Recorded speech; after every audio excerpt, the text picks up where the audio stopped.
বাংলাদেশের প্রজাতন্ত্রের কর্মচারী, যাদেরকে আমরা সরকারি কর্মকর্তা বলি, আমলা বলি, তারা কি করেন, কিভাবে সম্পদ অর্জন করেন, কতটা সম্পদ অর্জন করেন, আমাদের এক ধরনের ধারণা আছে।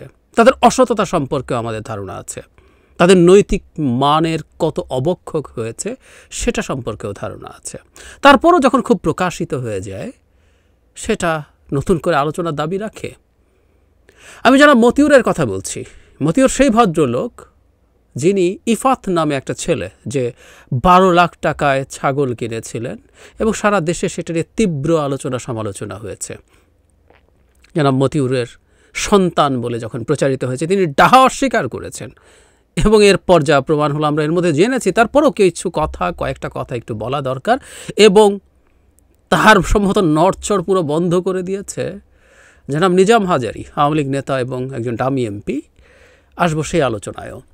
একটু ঘটনার প্রেক্ষাপটগুলো দেখি। আমি আবারও বলছি, এটা নিয়ে যত যাই আমরা বলি না কেন, এগুলো দিয়ে আমাদেরকে ব্যস্ত রাখা হচ্ছে। এর অনেকগুলো ডাইমেনশন আছে, সেগুলো নিয়ে আলোচনা করা দরকার।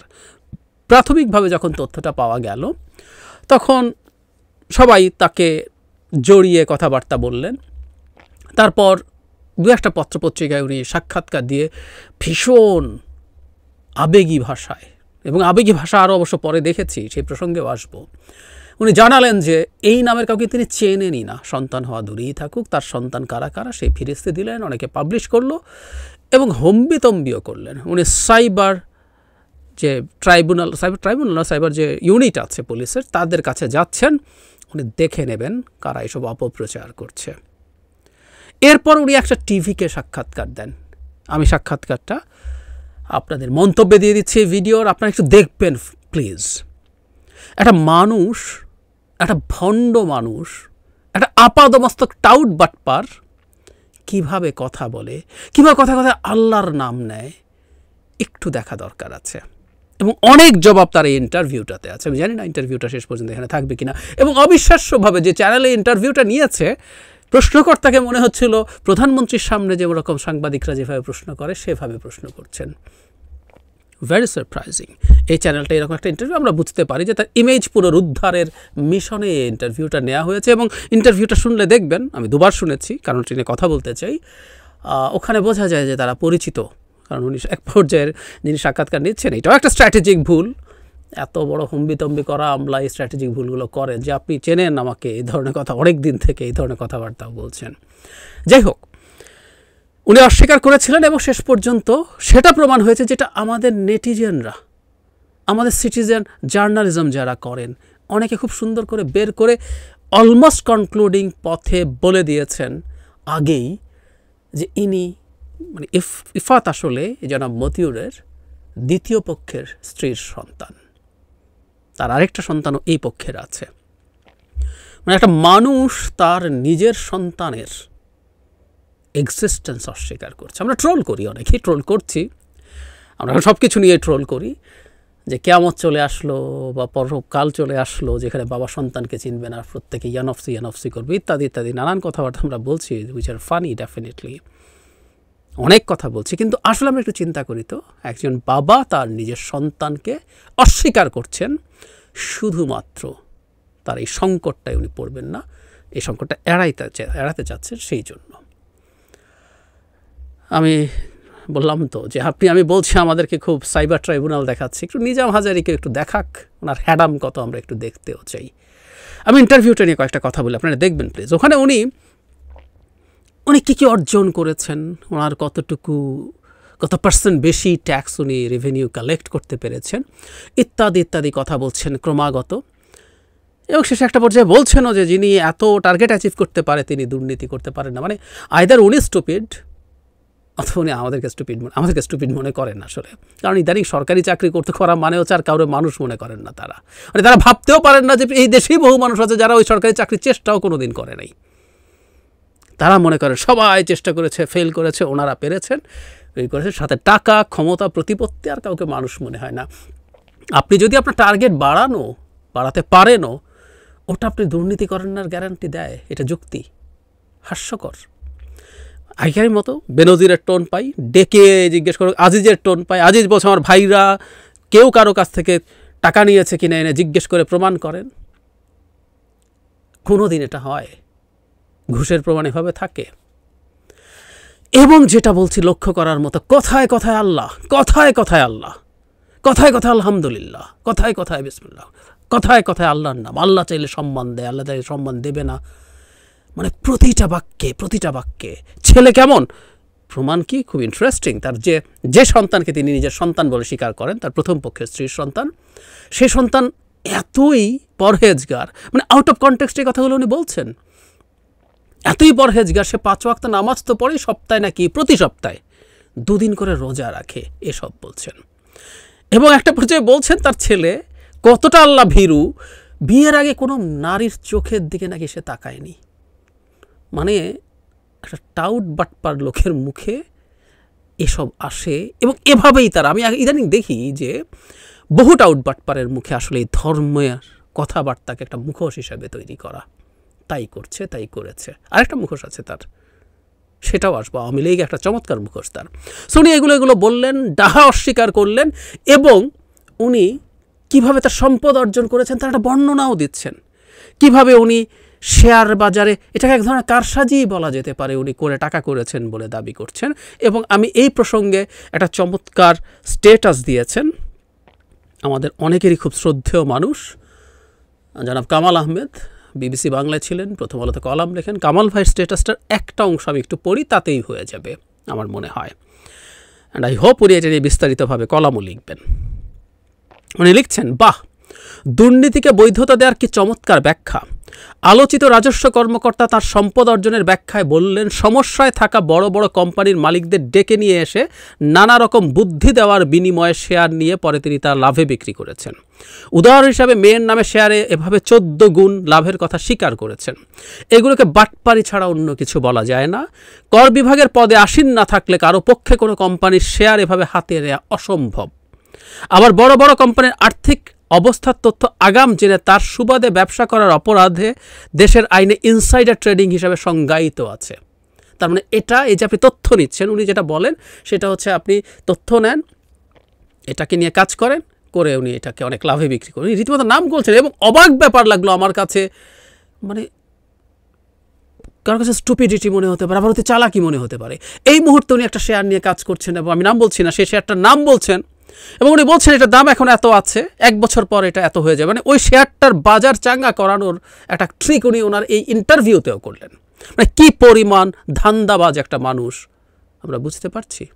মানে উনি তথ্য নেন, তথ্য নিয়ে আগে শেয়ার নেন, পরে কাজ টাজ করেন, করে নাকি বিরাট হয়ে যায়। এবং একটা জায়গায় মেয়ের 1 কোটি টাকা শেয়ার 14 কোটি টাকা হয়ে গিয়েছিল বলে জানিয়েছেন।